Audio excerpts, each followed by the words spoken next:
काहे ना बुझेलू हमारा तू फील के रहे दा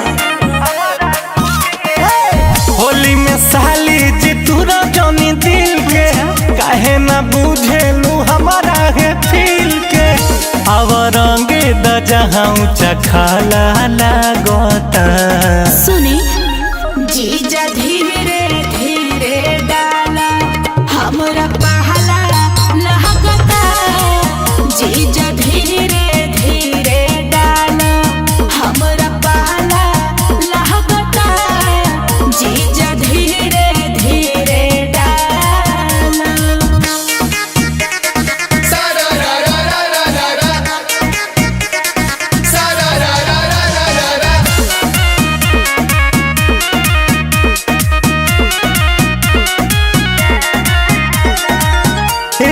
साली उम्र बाटे बहाली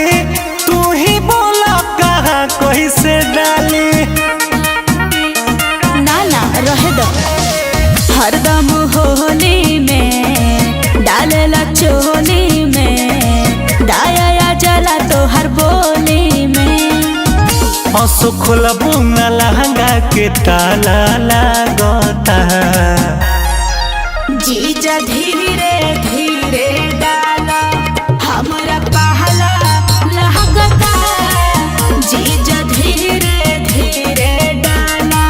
हमरा पहला लहकता जीजा धीरे धीरे डाला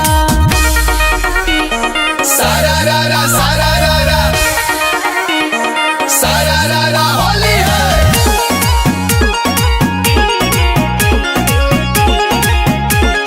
बोलो जगीरा सारा रा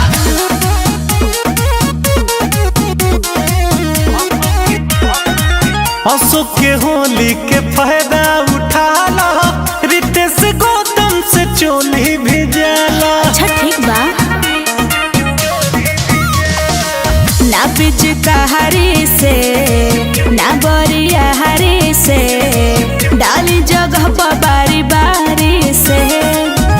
पिचकारी देखो हमार भाला